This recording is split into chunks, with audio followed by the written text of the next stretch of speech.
Okay folks, today we're going to test this 1970 to 1972 Chevrolet AM/FM stereo radio. This style radio was used in 1970 to 1972 Camaro, 1970 to 1972 Chevelle El Camino and Monte Carlo, 1970 to 1972 Chevrolet full-size, which would be Impala Biscayne, and then 1970 to 1976 Novas. This particular example came out of a 1972 Chevelle. Let me make this confusing. And you can see the model code here is 21AFM1. So the 2 shows that it's 1972. The 1 shows that it's from a Chevrolet. The A shows that it's from an A body, which would be Chevelle, El Camino, or Monte Carlo. The FM shows that it's an AM/FM stereo model. And the 2 either means it was the second shift that it was built in or the second design, so there was a minor design change or something. Anyway, really unique radio.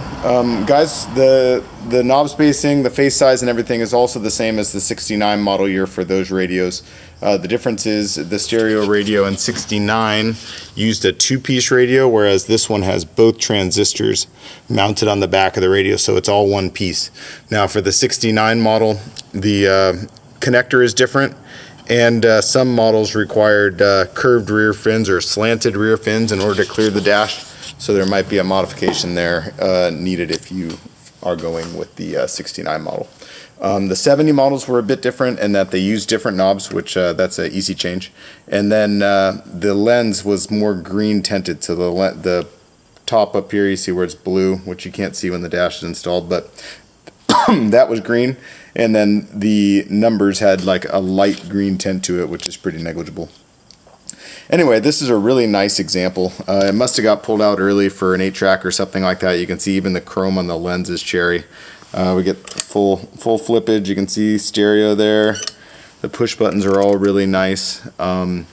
It has this indicator here. This was only on stereo radios. That will turn on when a strong FM stereo signal is tuned in, so you'll see that as we're tuning through the radio here. Before we get started, I should tell you my AM reception where I live here is pretty weak. I get hardly any dials or stations from about the center of the dial to the left. To the right it gets better, but anyway, just keep that in mind. It's not the fault of the radio, it's just the deep valley I live in here. Anyway, we have this hooked up to the correct speaker, a antenna, and a 12-volt power supply, and we're going to test it. We're going to test each channel individually once we get over to the FM side, just so you can see that they all play loud and clear. Anyway, yeah, the fact that it's hooked up to a 12-volt power supply, you'll hear the radio kind of struggling to start up because it's a huge amp draw. You hear that there.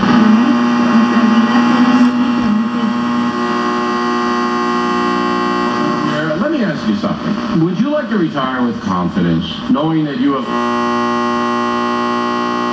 You say basically. I think so, yeah. I think those are great examples.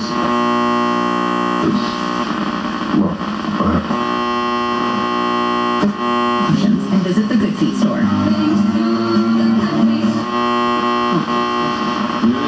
Anyway, pretty great. I'm sure FM is what most of you guys want to hear. So you can see the FM stereo indicator.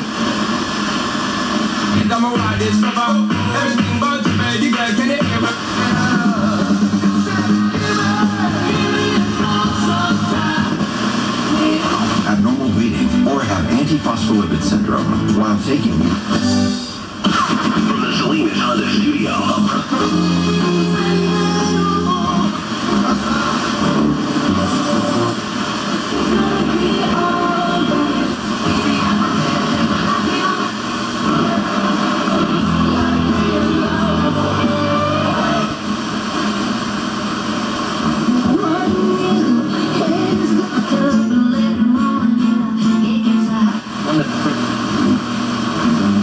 Industry are incredibly skillful at kind of instrument.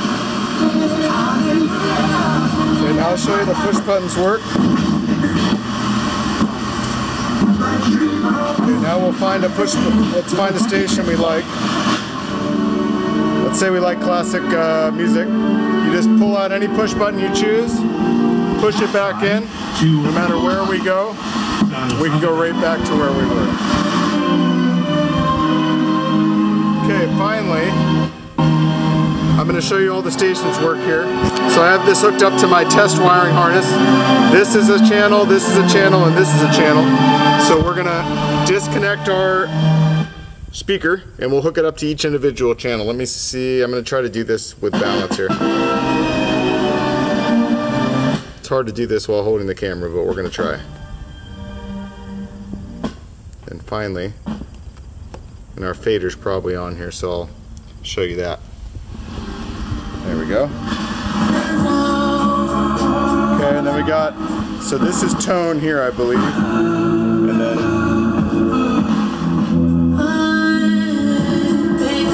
and this is, there you go.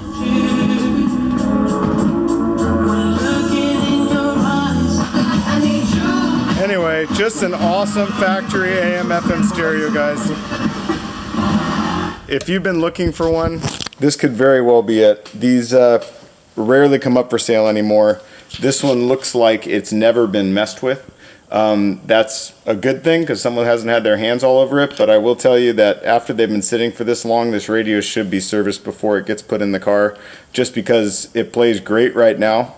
But for not a lot of money, you could have it gone through just to make sure that all the transistors and everything are up to date and test out good. That way you don't put it in the car, have it work for a couple months, and then conk out on you. But anyway, really nice original radio, guys. If you've been looking for a really good one, this is it. Don't miss